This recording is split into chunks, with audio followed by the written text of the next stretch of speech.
has become the geopolitical cockpit of the 21st century. Its trajectories will shape the security architecture not only for this region but of the world. Crisis prevention is better than crisis fighting. Suppressed disputes, whether territorial or ideological, cannot be indefinitely managed.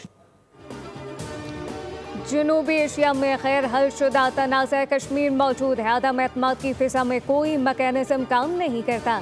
जनूबी Asia को Asia Pacific इस्तेहकाम की बातचीत से अलग नहीं करना चाहिए। Chairman joint chief of staff committee general Sahir Shamshad Mirza का सिंगापुर में शंग्री-ला डायलॉग से खिताब कहा कि क्राइसिस मैनेजमेंट मैकेनिज्म आज भी दाराजाती सतह पर गैर मसावी है। स्ट्रेटेजिक अंडरस्टैंडिंग नागुज़ीर हो चुकी एशिया पैसिफिक 21वीं सदी का जियोपॉलिटिकल कॉकपिट बन चुका।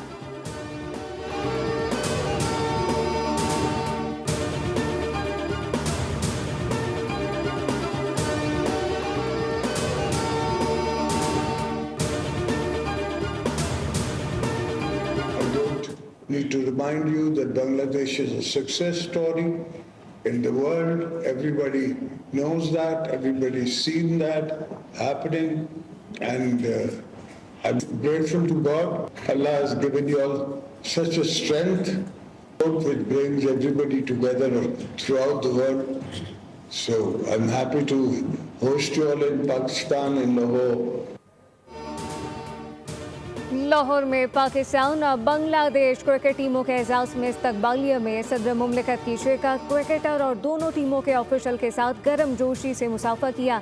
आसिफ अली जरदारी ने कहा कि हालिया सीरीज़ में पाकिस्तान क्रिकेट टीम की कारकर्दगी अच्छी रही। बांग्लादेश क्रिकेट टीम बतौर सफ़ीर पाकिस्तान का दौरा कर रही है। बांग्लादेश क्रिकेट टीम भी आला मयार का खेल पेश कर रही है, जबकि पाकिस्तान और बांग्लादेश को करीब लाने में काम करने की ज़रूरत है।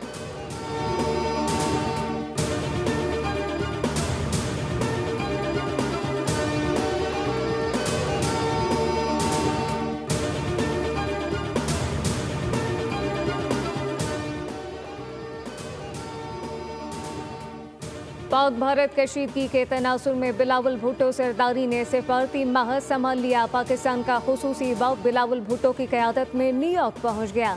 पॉलिसी साजों, थिंक टैंक और सहाफ़ियों से मुलाकात शेड्यूल। वफ़द पाक भारत कशीदगी के तनासुर में अपना मौक़िफ़ भरपूर अंदाज में पेश करेगा।